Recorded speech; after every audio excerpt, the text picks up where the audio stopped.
And we are live, I think. It's looking good. Levels look good. Got a green light. Sound should be coming through. If there's anybody out there in internet world, please give me a thumbs up or a like or a comment or some sign that you can hear me. Tonight, this is part 3 of my live reading of The Open Conspiracy by H.G. Wells, 1928. Hello. Third night in a row going through this short book by H.G. Wells. It's one of the earliest examples of a book that is written in support of world government and a scientific dictatorship, which includes eugenics and population control and all these other wonderful things. The rule by the scientific elite, or scientism, is the word for it. And in this book, in the first 9 chapters, which we've read together so far, he's talked about religion and the problems with that. He's talked about how we need to get rid of national identity and sovereign nations. They all need to go. He's talked also about how he is just a stupid man, an average man with a normal brain, and anybody with 10 years of time could write the books that he's written if they only had 10 years to focus on it and resources and no bills to pay presumably. Anybody could write this book. But this is what we're doing. This is why we're here. And so without any further ado, let's get into chapter 10 and beyond of H.G. Wells' The Open Conspiracy. And actually there's a subtitle for this book. Sorry about that. The subtitle for this book is Blueprints for a New World Order. Now, I'm not sure if that subtitle got added later because it's not in this copy, this edition, which is 1933 when it came out. It just says The Open Conspiracy. So I don't know when that subtitle was added. Maybe they felt a bit confident later down the line to add the real truth and reason for writing the book and what it's all about. But anyway, here it is. This is chapter 10. Hopefully you can see that coming through nice and clear on the old book cam. Yeah. All right, cool. So we got chapter 10. The Open Conspiracy is not to be thought of as a single organization. It is a conception of life out of which efforts, organizations, and new orientations will arise. This open and declared intention of establishing a world order out of the present patchwork of particularist governments, of effacing the militarist conceptions that have hitherto given governments their typical form, and of removing credit and the broad fundamental processes of economic life out of reach of private profit-seeking and individual monopolization, which is the substance of this open conspiracy to which the modern religious mind must necessarily address its practical activities, cannot fail to arouse enormous opposition. It is not a creative effort in a clear field. It is a creative effort that can hardly stir without attacking established things. It is the repudiation of drift, of leaving things alone. It criticizes everything in human life from the top to the bottom and finds everything not good enough. It strikes at the universal human desire to feel that things are all right. One might conclude, and it would be a hasty, unsound conclusion, that the only people to whom we could look for sympathy and any passionate energy in forwarding the revolutionary change would be the unhappy, the discontented, the dispossessed, and the defeated in life's struggle. This idea lies at the root of the class war dogmas of the Marxists, and it rests on an entirely crude conception of human nature. The successful minority is supposed to have no effective motive but a desire to retain and intensify its advantages. A quite imaginary solidarity to that end is attributed to it, a preposterous base class activity. On the other hand, the unsuccessful mass, proletariat, is supposed to be capable of a clear apprehension of its disadvantages, and the more it is impoverished and embittered, the clearer-minded it becomes, and the nearer draws its uprising, its constructive dictatorship, and the millennium. No doubt a considerable amount of truth is to be found in this theory of the Marxist revolution. Human beings, like other animals, are disposed to remain where their circumstances are tolerable, and to want to change when they are uncomfortable, And so, a great proportion of the people who are well off want little or no change in present conditions, particularly those who are too dull to be bored by an unprogressive life, while a great proportion of those who actually feel the inconveniences of straitened means and population pressure do.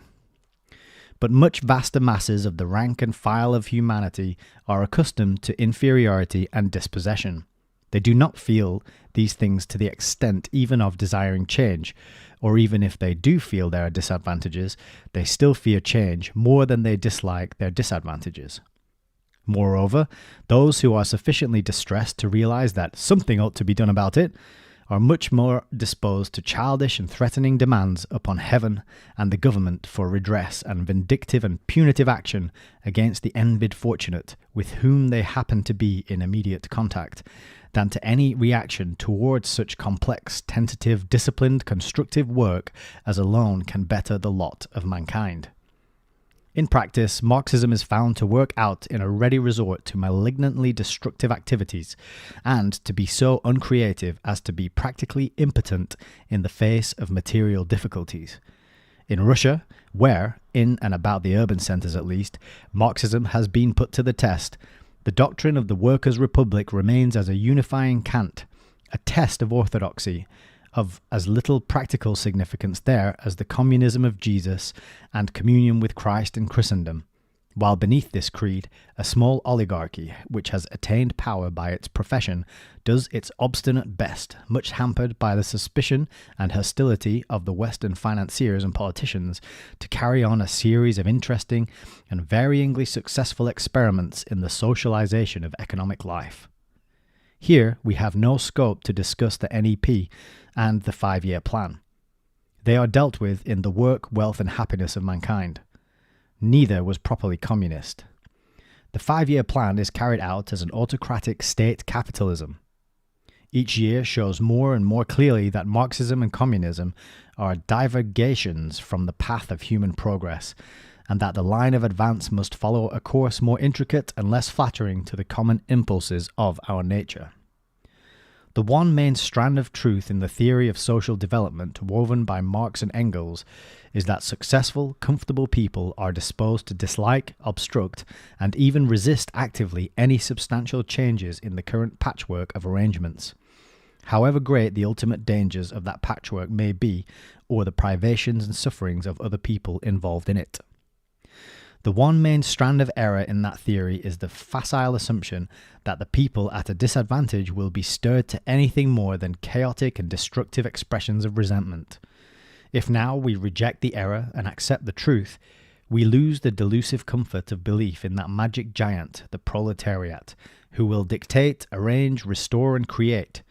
But we clear the way for the recognition of an elite of intelligent, creative-minded people scattered through the whole community, and for a study of the method of making this creative element effective in human affairs against the massive oppositions of selfishness and unimaginative, self-protected conservatism. Now, certain classes of people, such as thugs and burglars, seem to be harmful to society without a redeeming point about them, and others, such as racecourse bookmakers, seem to provide the minimum of distraction and entertainment with a maximum of mischief. Willful idlers are a mere burthen on the community. Other social classes, again, professional soldiers, for example, have a certain traditional honourableness which disguises the essentially parasitic relationship of their services to the developing modern community. Armies and armaments are cancers produced by the malignant development of the patriotic virus under modern conditions of exaggeration and mass suggestion. But since there are armies prepared to act coercively in the world today, it is necessary that the open conspiracy should develop within itself the competence to resist military coercion and combat and destroy armies that stand in the way of its emergence. Possibly the first two types here instanced may be condemned as classes and excluded as classes from any participation in the organized effort to recast the world, but quite obviously the soldier cannot.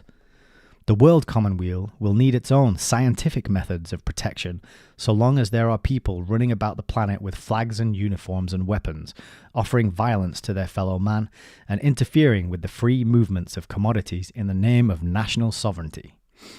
And when we come to the general functioning classes, landowners, industrial organisers, bankers and so forth, who control the present system, such as it is, it should be still plainer that it is very largely from the ranks of these classes and from their stores of experience and traditions of method that the directive forces of the new order must emerge.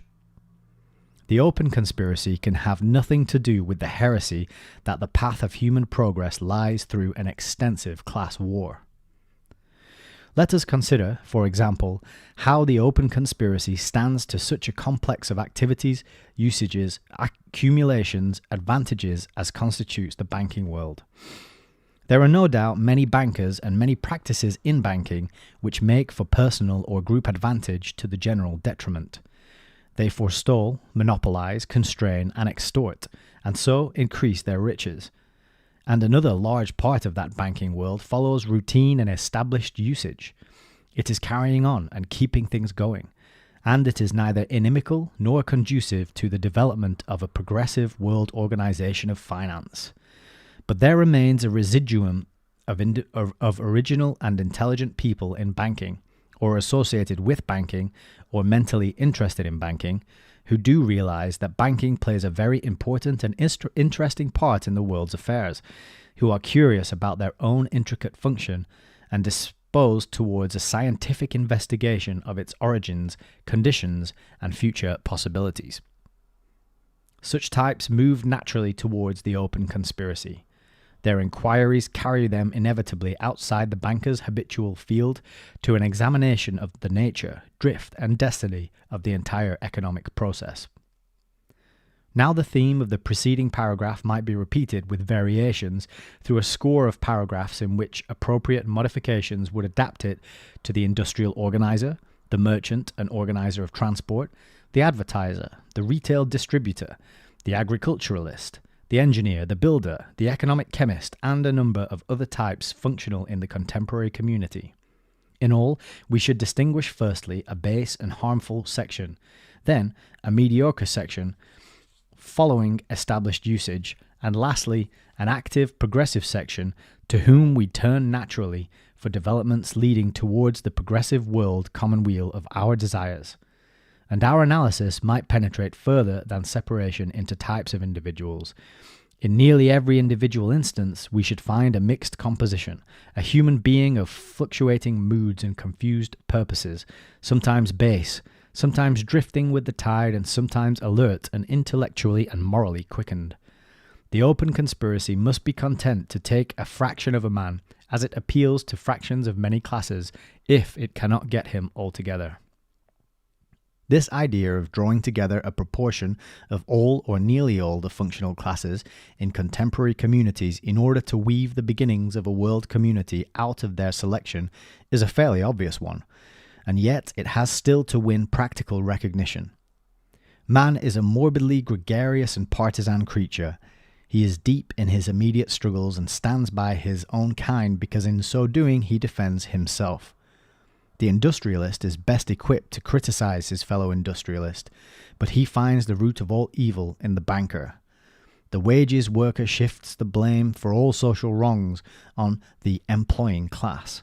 There is an element of exasperation in most economic and social reactions, and there is hardly a reforming or revolutionary movement in history which is not essentially an indiscriminate attack of one functioning class or type upon another, on the assumption that the attacked class is entirely to blame for the clash and that the attacking class is self-sufficient in the commonweal and can dispense with its annoying collaborator.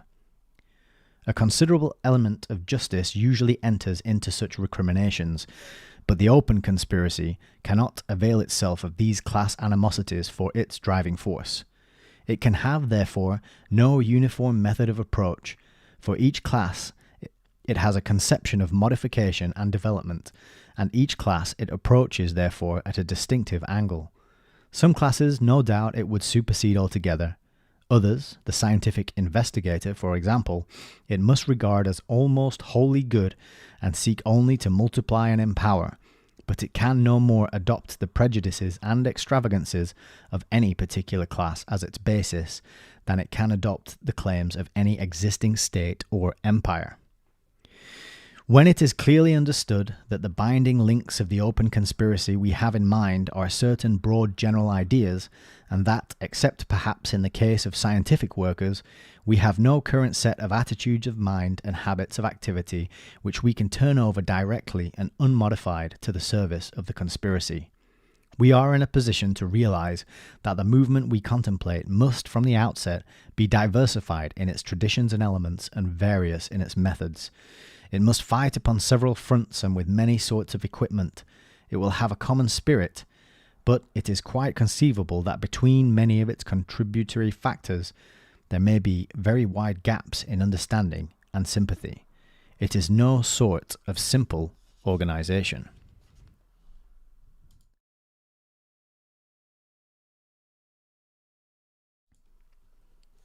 Chapter 11. Forces and resistances in the great modern communities now prevalent, which are antagonistic to the open conspiracy. The war with tradition. We have now stated broadly but plainly the idea of the world commonweal, which is the objective of the open conspiracy, and we have made a preliminary examination of the composition of that movement, showing that it must be necessarily not a class development, but a convergence of many different sorts of people upon a common idea.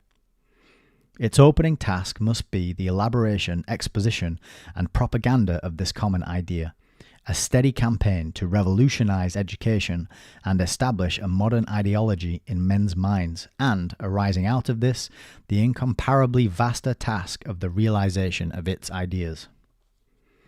These are tasks not to be done in vacuo. They have to be done in a dense world of crowding, incessant, passionate, uncoordinated activities, the world of market and newspaper, seed time and harvest, births, deaths, jails, hospitals, riots, barracks and army maneuvers, false prophets and royal processions, games and shows, fire, storm, pestilence, earthquake, war. Every day and every hour things will be happening to help or thwart, stimulate or undermine, obstruct or defeat the creative effort to set up the world commonwealth. Before we go on to discuss the selection and organization of these heterogeneous and mainly religious impulses upon which we rest our hopes of a greater life for mankind, before we plan how these impulses may be got together into a system of coordinated activities, it will be well to review the main antagonistic forces with which, from its very inception, the open conspiracy is now in conflict. To begin with, we will consider these forces as they present themselves in the highly developed Western European states of today, and in their American derivatives. Derivatives which, in spite of the fact that in most cases they have far outgrown their lands of origin, still owe a large part of their social habits and political conceptions to Europe. All these states touch upon the Atlantic or its contributory seas. They have all grown to their present form since the discovery of America.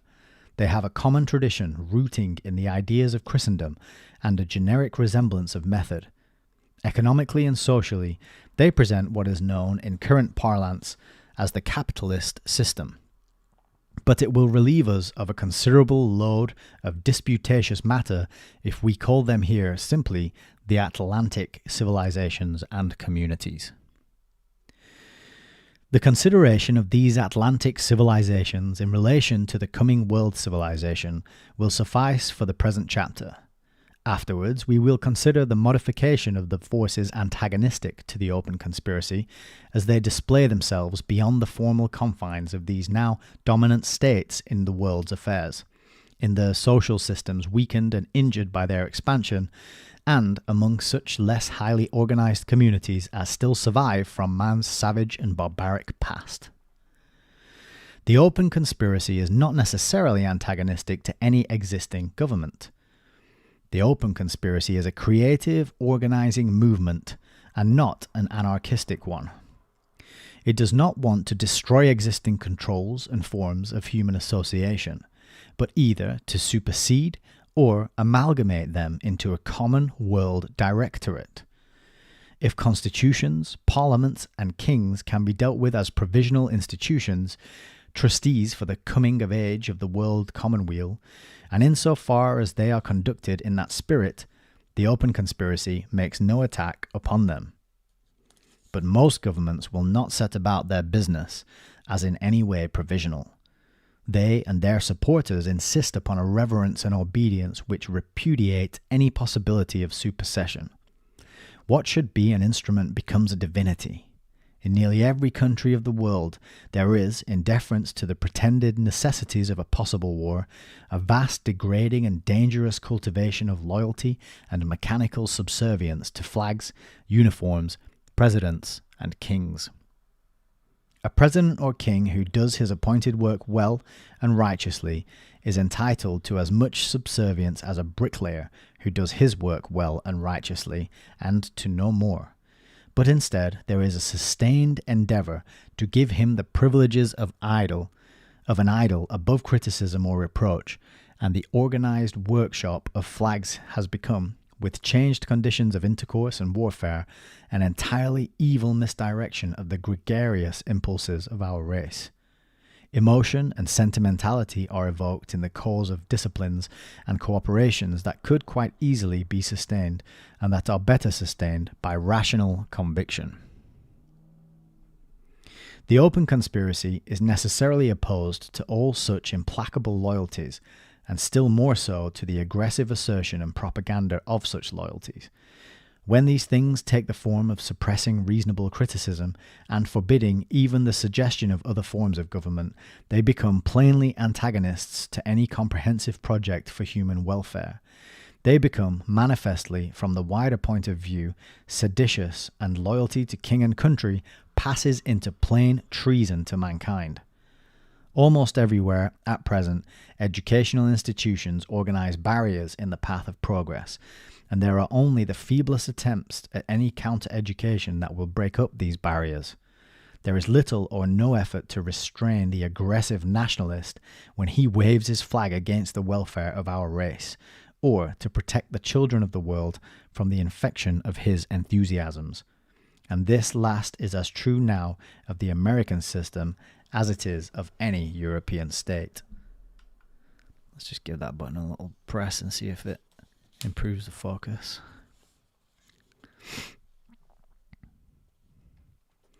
In the great mass of the modern community, there is little more than a favourable acquiescence in patriotic ideas and in the worship of patriotic symbols, and that is based largely on such training.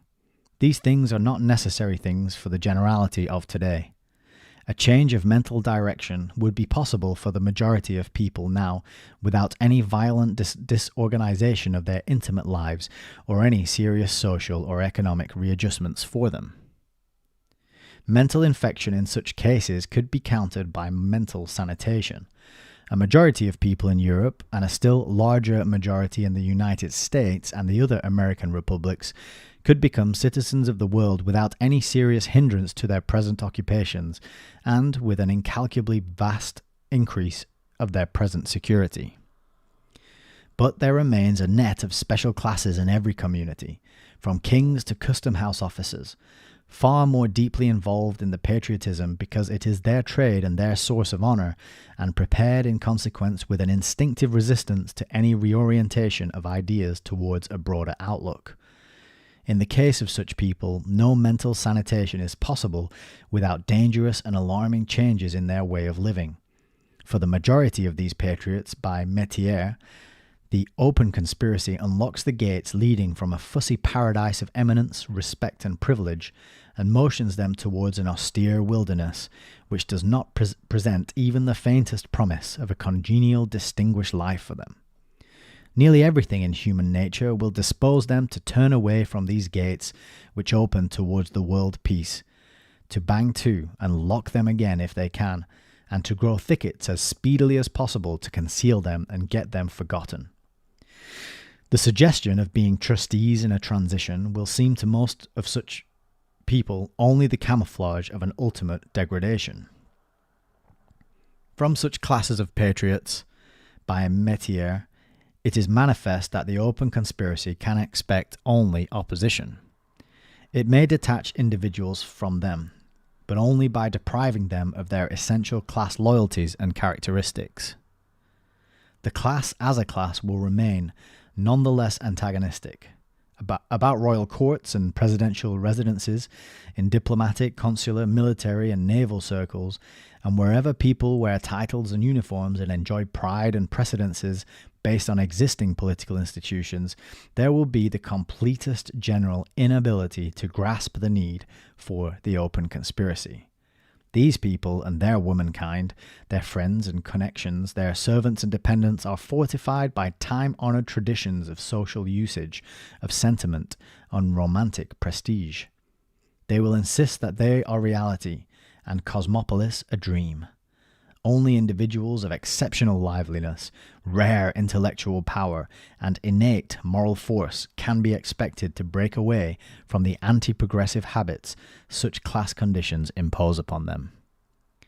This tangle of traditions and loyalties, of interested trades and professions, of privileged classes and official patriots, this complex of human beings embodying very easy and natural and time-honored ideas of eternal national separation and unending international and class conflict, is the main objective of the open conspiracy in its opening phase. This tangle must be disentangled as the open conspiracy advances, and until it is largely disentangled and cleared up, that open conspiracy cannot become anything very much more than a desire and a project.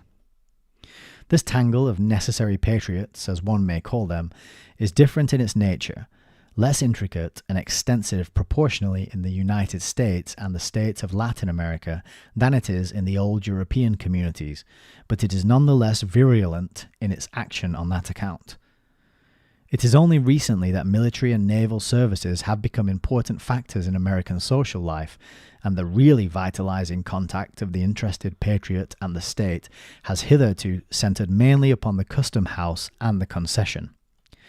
Instead of a mellow and romantic loyalty to king and country, the American thinks simply of America and his flag.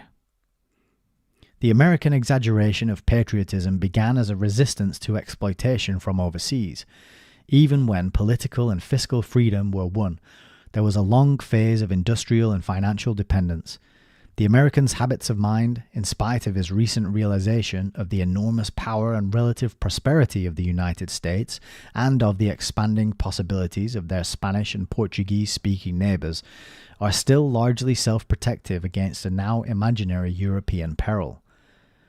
For the first 3/4 of the 19th century, the people of the American continent, and particularly the people of the United States, felt the industrial and financial ascendancy of Great Britain and had a reasonable fear of European attacks upon their continent. A growing tide of immigrants of uncertain sympathy threatened their dearest habits. Flag worship was imposed primarily as a repudiation of Europe. Europe no longer looms over America with overpowering intimations. American industries no longer have any practical justification for protection. American finance would be happier without it. But the patriotic interests are so established now that they go on and will go on. No American statesman who ventures to be cosmopolitan in his utterance and outlook is likely to escape altogether from the raucous attentions of the patriotic journalist. We have said that the complex of classes in any country interested in the current method of government is sustained by traditions and impelled by its nature and conditions to protect itself against exploratory criticism. It is therefore unable to escape from the forms of competitive and militant nationalism in which it was evolved. It cannot, without grave danger of enfeeblement, change any such innate form. So that while parallel complexes of patriotic classes are found in greater or less intricacy grouped about the flags and governments of most existing states, these complexes are by their nature obliged to remain separate, nationalist, and mutually antagonistic. You cannot expect a world union of soldiers or diplomatists. Their existence and nature depend upon the idea that national separation is real and incurable, and that war, in the long run, is unavoidable. Their conceptions of loyalty involve an antagonism to all foreigners, even to foreigners of exactly the same types as themselves, and make for a continual campaign of annoyances, suspicions, and precautions, together with a general propaganda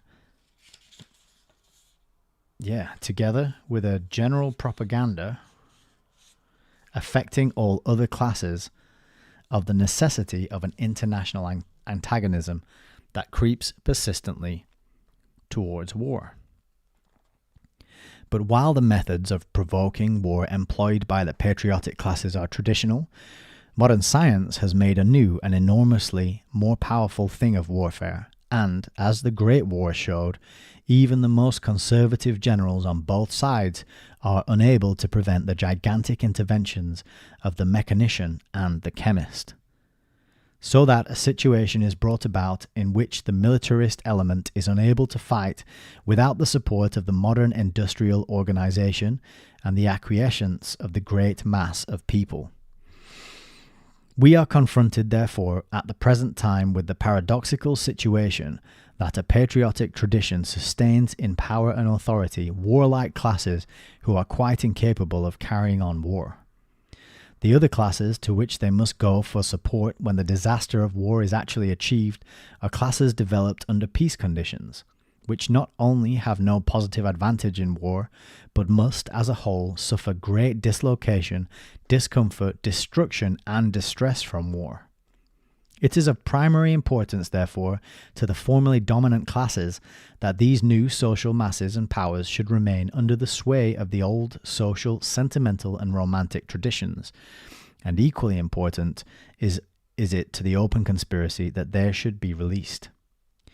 Here we bring into consideration another great complex of persons, interests, traditions, the world of education, the various religious organizations, and, beyond these, the ramifying, indeterminate world of newspapers and other periodicals, books, the drama, art, and all the instruments of presentation and suggestion that mold opinion and direct action.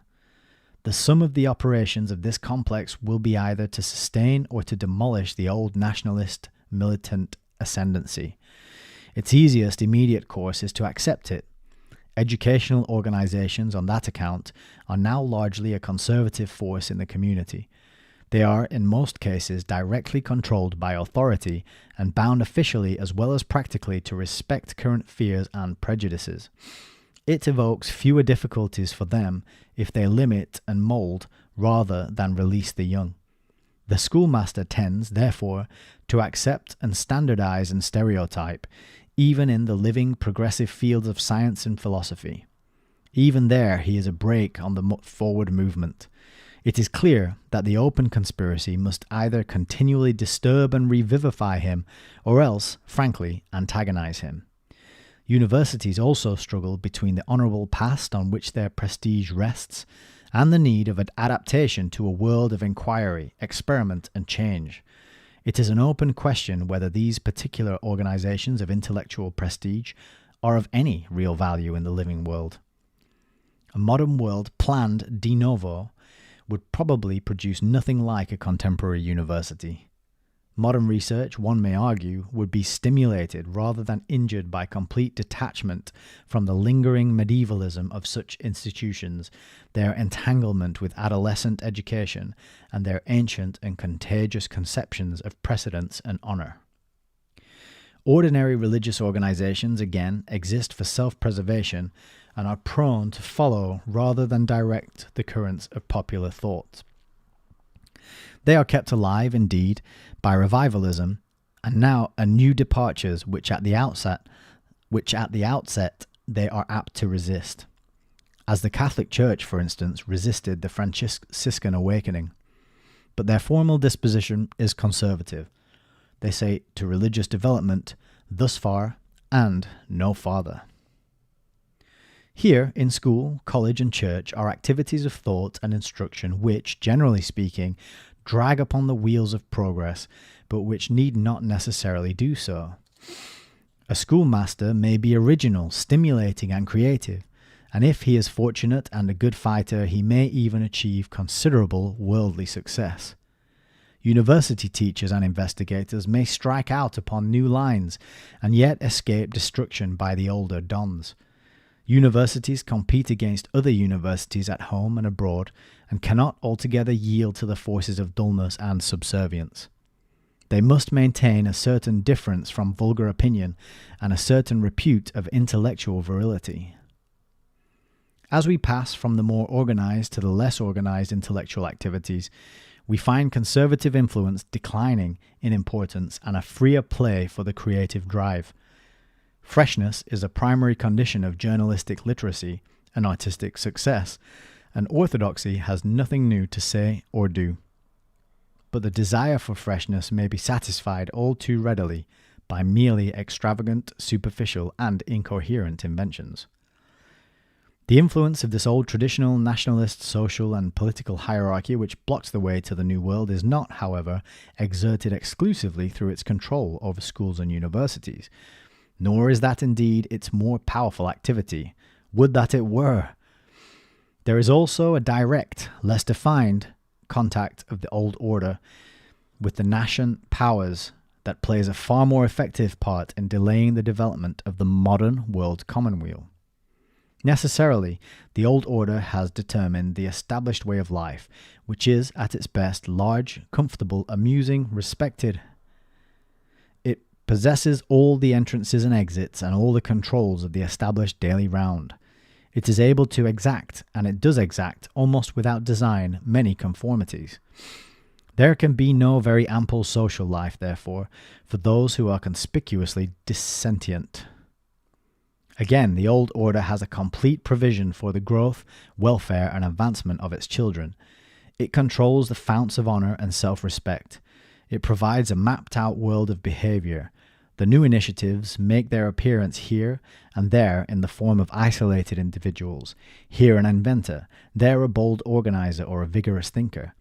Apart from his specific work, the innovating type finds that he must fall in with established things or his womenfolk will be ostracized, and he will be distressed by a sense of isolation even in the midst of successful activities. The more intensely he innovates in particular, the more likely is he to be too busy to seek out kindred souls and organize a new social life in general. The new things and ideas, even when they arise abundantly, arise scattered and unorganized, and the old order takes them in its net. America, for example, both on its Latin and on its English-speaking side, is in many ways a triumph of the old order over the new. Men like Winwood Reade thought that the New World would be indeed a new world. They idealized its apparent emancipations, but as the more successful of the toiling farmers and traders of Republican America rose one by one to affluence, leisure, and freedom, it was far more easy for them to adopt the polished and prepared social patterns and usages of Europe than to work out a new civilization in accordance with their equalitarian professions. Yet there remains a gap in their adapted society. Henry James, that acute observer of subtle social flavors, has pointed out the peculiar headlessness of social life in America because of the absence of court functions to go on to and justify the assembling and dressing. The social life has imitated the preparation for the court without any political justification. In Europe, the assimilation of the wealthy European industrialist and financier by the old order has been parallel and naturally more logically complete. He really has found a court to go on to. His social scheme was still undecapitated until kingdoms began to change into republics after 1917. In this way, the complex of classes vitally involved in the old militant nationalist order is mightily reinforced by much larger masses of imitative and annexed and more or less assimilated rich and active people. The great industrialist has married the daughter of the marquis and has a couple of sons in the guards and a daughter who is a princess. The money of the American Leeds, fleeing from the social futility of its land of origin, helped bolster up a mischievous monarchy in Greece. The functional and private lives of the new men are thus at war with one another. The real interests of the great industrialist or financier lie in cosmopolitan organization and the material development of the world commonweal, But his womenfolk pin flags all over him, and his sons are prepared to sacrifice themselves and all his business creations for the sake of trite splendours and Ruritanian romance. But just so far as the great business organizer is capable and creative, so far is he likely to realize and resent the price and frustration that the old order obliges him to pay for amusement, social interests, and domestic peace and comfort. The open conspiracy threatens him with no effacement. It may even appear with an air of release.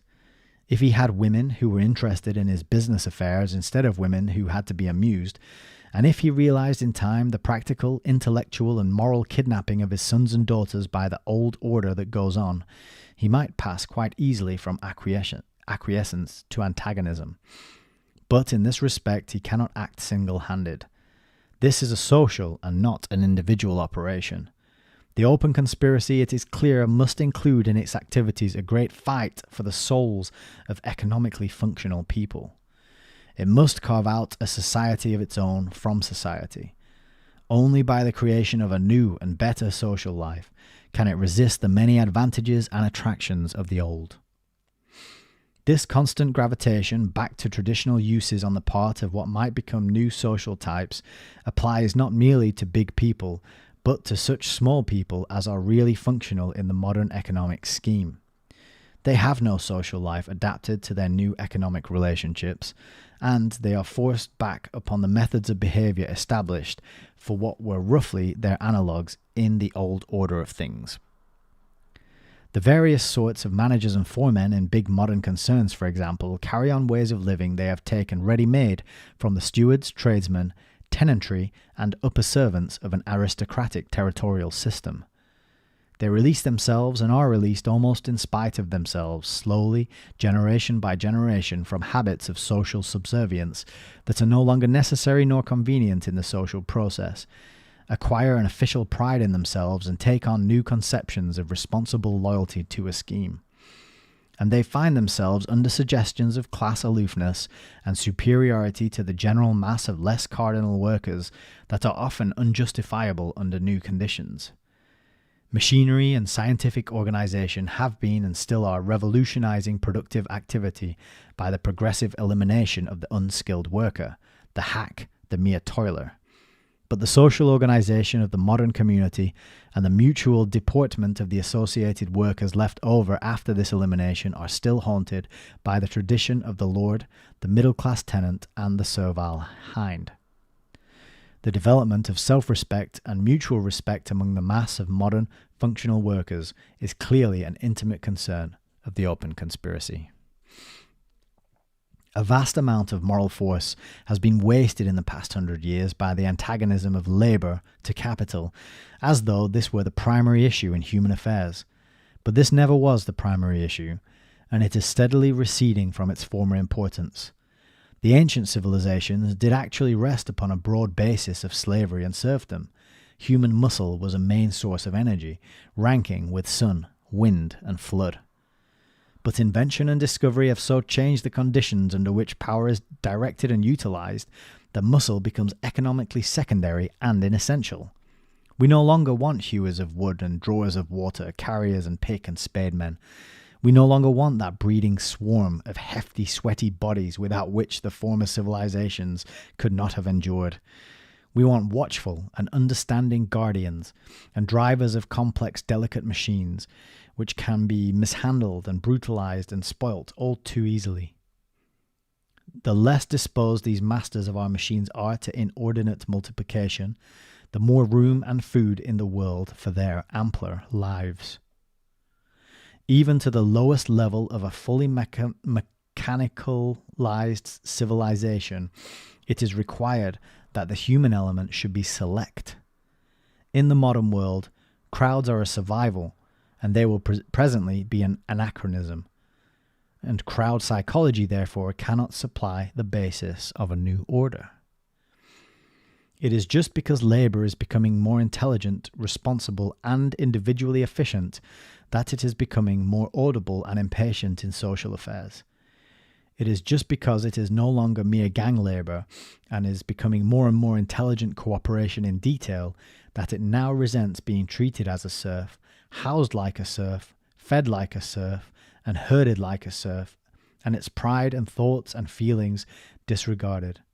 Labour is in revolt because, as a matter of fact, it is, in the ancient and exact sense of the word, ceasing to be labour at all. The more progressive elements of the directive classes recognise this. But, as we have shown, there are formidable forces still tending to maintain the old social attitudes when arrogance became the ruler and the common man accepted his servile status. A continual resistance is offered by large sections of the prosperous and advanced to the larger claims of the modernized worker, and in response the rising and differentiating workers develop an angry antagonism to these directive classes which allow themselves to be controlled by their conservative and reactionary elements.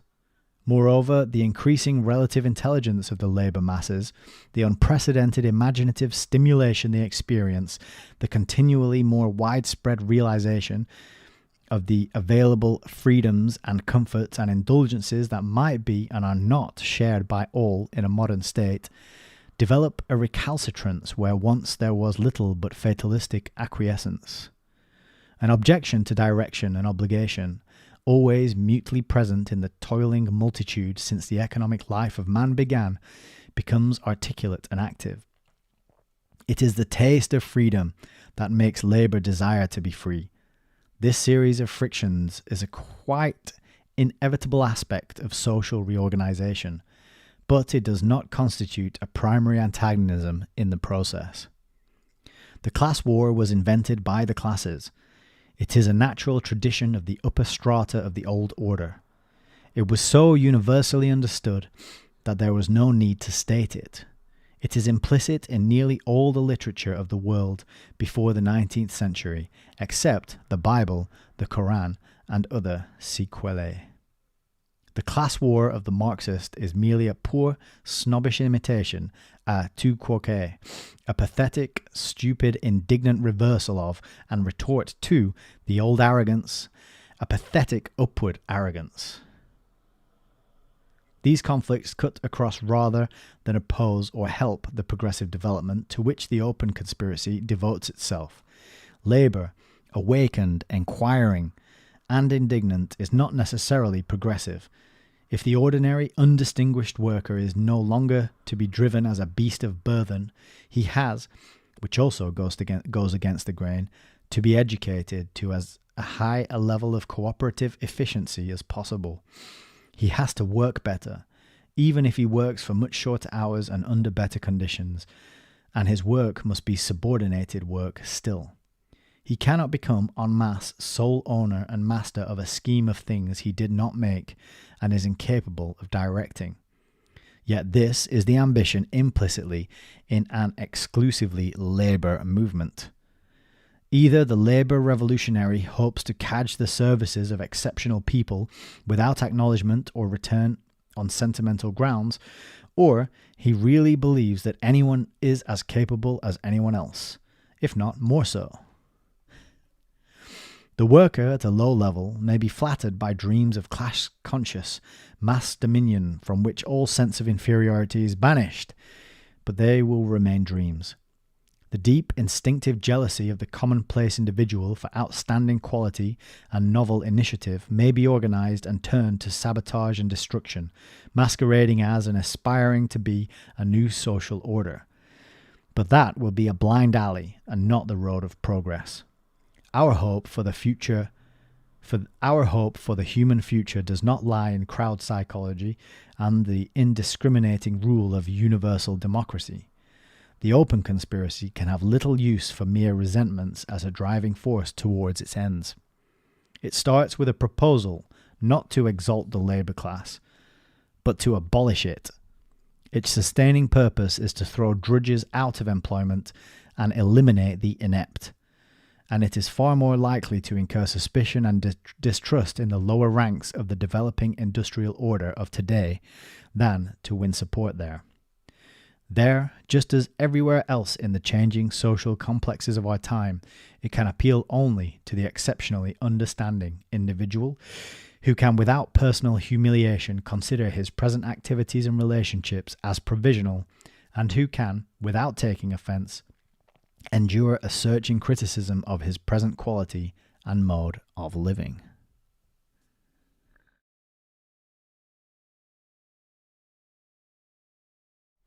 All right. Pretty good stuff. He was making the hair stand up on my on the back of my neck there a little bit. Okay, I've got chapter 12 next. Thank you for everybody out there who's watching. It's very good to have you here.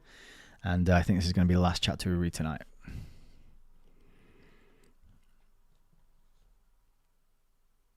All right.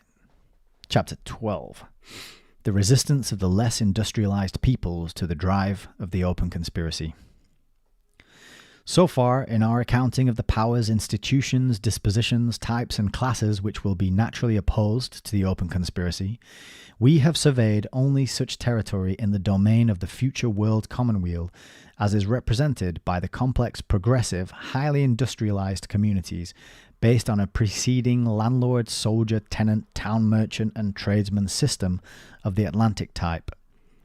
These communities have developed farthest in the direction of mechanicalization, and they are so much more efficient and powerful that they now dominate the rest of the world. India, China, Russia, Africa present mélange of social systems thrown together, outpaced, overstrained, shattered, invaded, exploited, and more or less subjugated by the finance, machinery, and political aggressions of the Atlantic, Baltic, and Mediterranean civilization. In many ways, they have an air of assimilating themselves to that civilization, evolving modern types and classes, and abandoning much of their distinctive traditions. But what they take from the West is mainly the new developments, the material achievements, rather than the social and political achievements that, empowered by modern inventions, have won their way to world predominance. They may imitate European nationalism to a certain extent.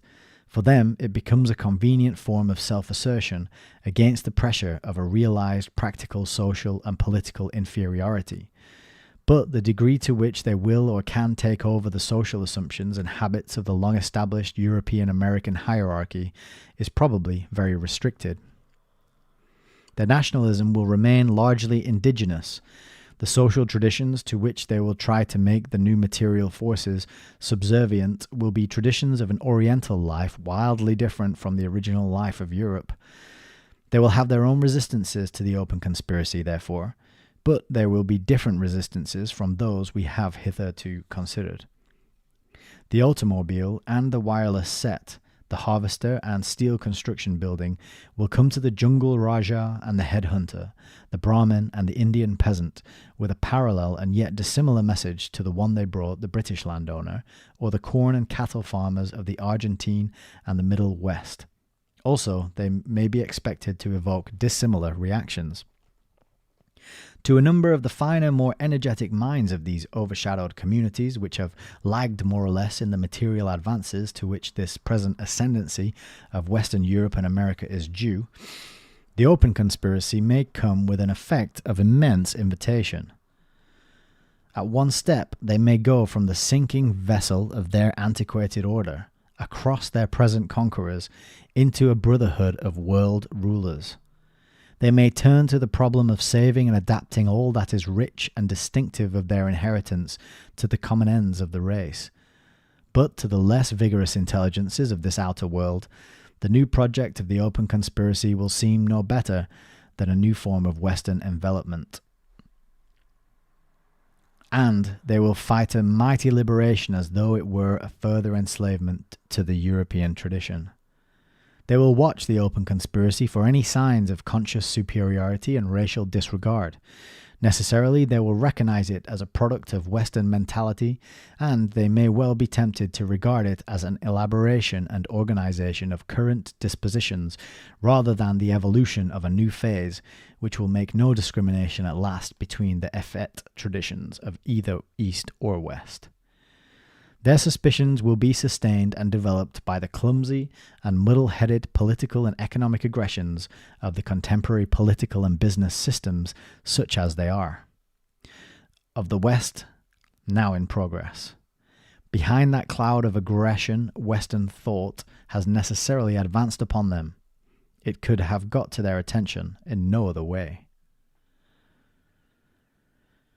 Partly these resistances and criticisms of the decadent communities outside the Atlantic capitalist systems will be aimed not at the developing methods of the coming world community, but at the European traditions and restrictions that have imposed themselves upon these methods, and so far the clash of the East and West may be found to subserve the aims of the open conspiracy.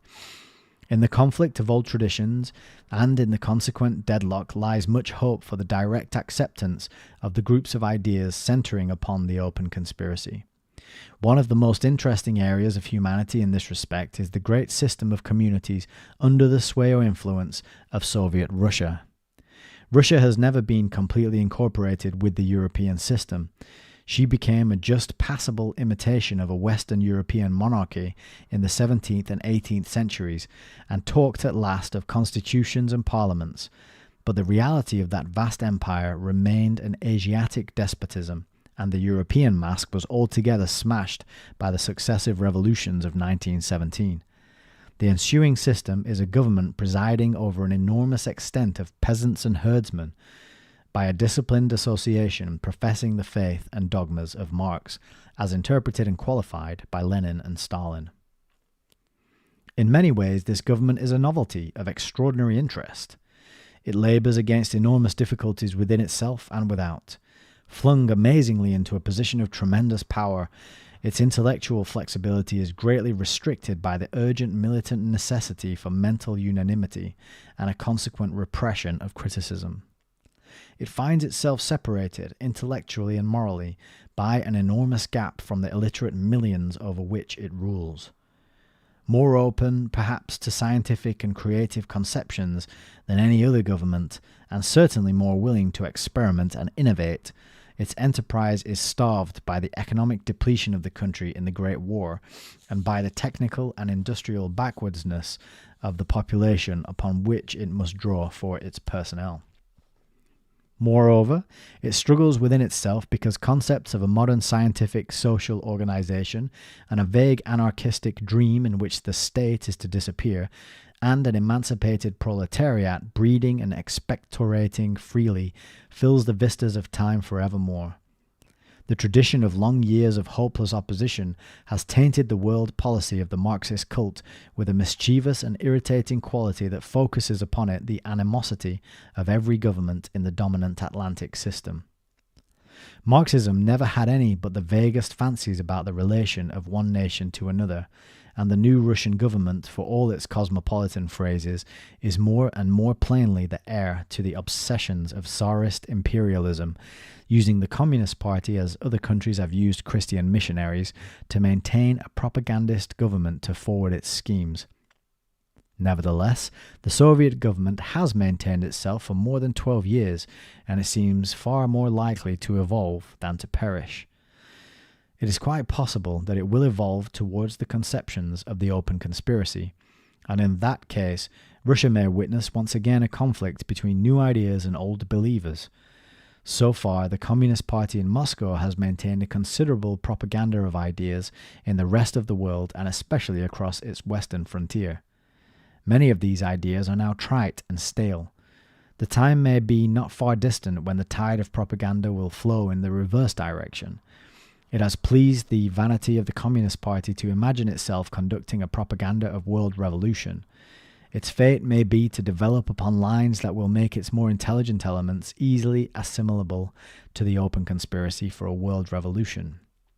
The open conspiracy, as it spreads and grows, may find a less encumbered field for trying out the economic developments implicit in its conceptions in Russia and Siberia than anywhere else in the world. However severely the guiding themes and practical methods of the present Soviet government in Russia may be criticized, the fact remains that it has cleared out of its way many of the main obstructive elements that we find still vigorous in the more highly organized communities of the West. It has liberated vast areas from the kindred superstitions of monarchy and the need for a private proprietary control of great economic interests. and it has presented both China and India with the exciting spectacle of a social and political system capable of throwing off many of the most characteristic features of triumphant Westernism, and yet holding its own.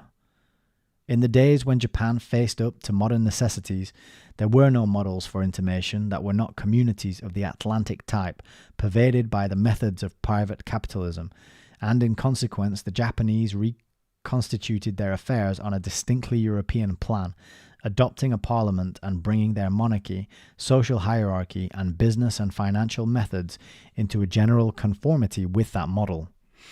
It is extremely doubtful whether any other Asiatic community will now set itself to a parallel imitation, and it will be thanks largely to the Russian Revolution that this breakaway from Europeanization has occurred.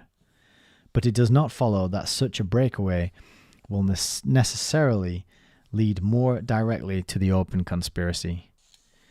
If we have to face a less highly organized system of interests and prejudices in Russia and China, we have to deal with a vastly wider ignorance and a vastly more formidable animalism. Russia is a land of tens of millions of peasants ruled over by a little band of the intelligentsia who can be counted only by tens of thousands. It is only these few score thousands who are accessible to ideas of world construction, and the only hope of bringing the Russian system into active participation in the world conspiracy is through that small minority and eastward, and through its educational repercussion on the myriads below. As we go eastward from European Russia, the proportion of soundly prepared intelligence to which we can appeal for understanding and participation diminishes to an even more dismaying fraction. Eliminate that fraction, and one is left face to face with inchoate barbarism, incapable of social and political organization, above the level of the war boss and the brigand leader. Russia itself is still by no means secure against a degenerative process in that direction, and the hope of China struggling out of it without some forcible directive interventions is a hope to which constructive liberalism clings with very little assurance. We turn back, therefore, from Russia, China, and the communities of Central Asia to the Atlantic world. It is in that world alone that sufficient range and amplitude of thought and discussion are possible for the adequate development of the open conspiracy. In these communities it must begin, and for a long time its main activities will need to be sustained from these necessary centres of diffusion. It will develop amidst incessant mental strife, and through that strife it will remain alive. It is no small part of the practical weakness of present-day communism that it attempts to centre its intellectual life and its directive activities in Moscow, and so cuts itself off from the free and open discussions of the Western world. Marxism lost the world when it went to Moscow and took over the traditions of Tsarism, as Christianity lost the world when it went to Rome and took over the traditions of Caesar. Entrenched in Moscow from searching criticism, the Marxist ideology may become more and more dogmatic and unprogressive, repeating its sacred credo and issuing its disregarded orders to the proletariat of the world, and so stay ineffectively crystallized until the rising tide of the open conspiracy submerges, dissolves it afresh, and incorporates whatever it finds assimilable. India, like Japan, is cut off from the main body of Asiatic affairs, but while Japan has become a formally westernized nationality in the comity of such nations, India remains a world in itself. In that one peninsula, nearly every type of community is to be found, from the tribe of jungle savages through a great diversity of barbaric and medieval principalities to the child and women sweating factories and the vigorous modern commercialism of Bombay. Over it all, the British imperialism prevails, a constraining and restraining influence, keeping the peace, checking epidemics, increasing the food supply by irrigation and the like, and making little or no effort to evoke responses to modern ideas. Britain in India is no propagandist of modern ferments. All those are left the other side of Suez. In India, the Briton is a ruler as firm and self-assured and uncreative as the Roman. The old religious and social traditions, the complex customs, Castes, taboos, and exclusions of a strangely mixed but unamalgamated community, though a little discredited by this foreign predominance, still hold men's minds. They have been, so to speak, pickled in the preservative of the British Raj. The open conspiracy has to invade the Indian complex in conflict with the prejudices of both ruler and governed. It has to hope for individual breaches in the dull Romanism of the administration. Here a genuine educationist, here a creative civil servant, here an official touched by the distant stir of the living homeland. And it has to try to bring these types into cooperative relationship with a fine native scholar here, or an active-minded prince or landowner or industrialist there. As the old methods of passenger transport are superseded by flying, it will be more and more difficult to keep the stir of the living homeland out of either the consciousness of the official hierarchy or the knowledge of the recalcitrant native. Very similar to Indian conditions is the state of affairs in the foreign possessions of France, the same administrative obstacles to the open conspiracy above, and below the same resentful subordination cut off from the mental invigoration of responsibility. Within these areas of restraint, India and its lesser, simpler parallels in North Africa, Syria, and the Far East, there goes on a rapid increase of low-grade population, undersized physically and mentally, and retarding the mechanical development of civilization by its standing offer of cheap labor to the unscrupulous entrepreneur, and possible feeble insurrectionary material to the unscrupulous political adventurer. It is impossible to estimate how slowly or how rapidly the knowledge and ideas that have checked the rate of increase of all the Atlantic populations may be diffused through these less alert communities. We must complete our survey of the resistances against which the open conspiracy has to work by a few words about the Negro world and the regions of forest and jungle in which barbaric and even savage human life still escapes the infection of civilization. It seems inevitable that the development of modern means of communication and the conquest of tropical diseases should end in giving access everywhere to modern administration and to economic methods, and everywhere the incorporation of the former wilderness in the modern economic process means the destruction of the material basis, the free hunting, the free access to the soil of such barbaric and savage communities as still precariously survive. The dusky peoples, who were formerly the lords of these still imperfectly assimilated areas, are becoming exploited workers, slaves, serfs, hut tax payers, or laborers to a caste of white immigrants. The spirit of the plantation broods over all these lands. The Negro in America differs only from his subjugated brother in South Africa or Kenya colony in the fact that he also, like his white master, is an immigrant. The situation in Africa and America adjusts itself, therefore, towards parallel conditions, the chief variation being in the relative proportions of the two races and the details of the methods by which black labor is made to serve white ends. In these black and white communities, which are establishing themselves in all those parts of the earth where once the black was native, or in which a subtropical climate is favorable to his existence at a low level of social development, there is, and there is bound to be for many years to come, much racial tension. The steady advance of birth control may mitigate the biological factors of this tension later on, and a general amelioration of manners and conduct may efface that disposition to persecute dissimilar types, which man shares with many other gregarious animals. But, meanwhile, this tension increases, and a vast multitude of lives is strained to tragic issues. To exaggerate the dangers and evils of miscegenation is a weakness of our time. Man interbreeds with all his varieties and yet deludes himself that there are races of outstanding purity, the Nordic, the Semitic, and so forth. These are phantoms of the imagination. The reality is more intricate, less dramatic, and grips less easily upon the mind. The phantoms grip only too well and incite to terrible suppressions. Changes in the number of half-breeds and incite to terrible changes in the number of half-breeds and in the proportion of white and coloured are changes to a temporary nature that may become controllable and rectifiable in a few generations. But until this level of civilization is reached, until the colour of a man's skin or the kinks in a woman's hair cease to have the value of shibboleths that involve educational, professional and social extinction or survival, a black and white community is bound to be continually preoccupied by a standing feud too intimate and persuasive to permit of any long views of the world's destiny.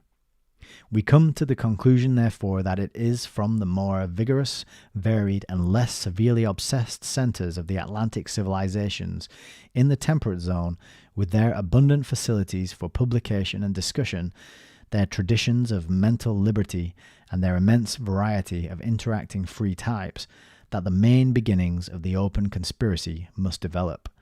For the rest of the world, its propaganda, finding but poor nourishment in the local conditions, may retain a missionary quality for many years. All right. That is chapter 10, 11, and 12 of The Open Conspiracy by H.G. Wells. Hope you enjoyed that. Hello, everybody. Nice one. If you're out there tuning in, it's really great to have you on the channel. I would say we've probably got about another hour of reading to do left. So we'll probably be able to wrap this up in the next live stream. There are, let me see, how many chapters left? What did we just do? 15. 12.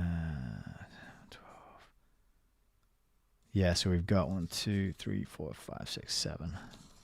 7 more chapters, about 30 more pages. So we could probably get that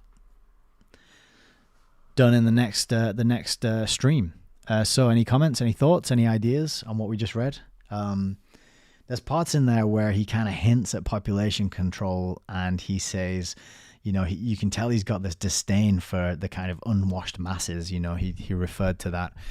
He referred to the kind of muscular, writhing bodies of the working class as though he was kind of a bit disgusted, and it creeped him out a little bit to think that there's all these people having babies and getting married. Ugh. So he's definitely got that disgust for humanity, and that kind of comes through, I think. And it's not so overt. You can kind of see hints of it here and there, but he's really appealing to science and scientism. He's really just calling out monarchy. He's calling out democracy even. You know, he kind of hinted at one point that democracy is no good, and we need to get rid of that. So again, kind of like we saw in the first 2 parts, it's sort of a dissolving of everything that is familiar, of any kind of structure based around authority, based around competency, any kind of hierarchy. He wants to get rid of all of that, and he clearly thinks that this Western Eurocentric kind of enlightenment rationality, where the scientific method and scientism is placed on a pedestal as the main religion of the day, ought to be all encompassing of the whole world. So that's H.G. Wells, The Open Conspiracy. Thank you very much for joining me tonight and listening to me read that. I will be back. What day is it today? It's Wednesday, isn't it? I'll be back tomorrow night with the final part 4. So I hope to see you there. If you got any value or enjoyed the video, leave a comment, thumbs up, like, subscribe, all that stuff. That's all very good. But the most important thing is that you're here, and I appreciate that.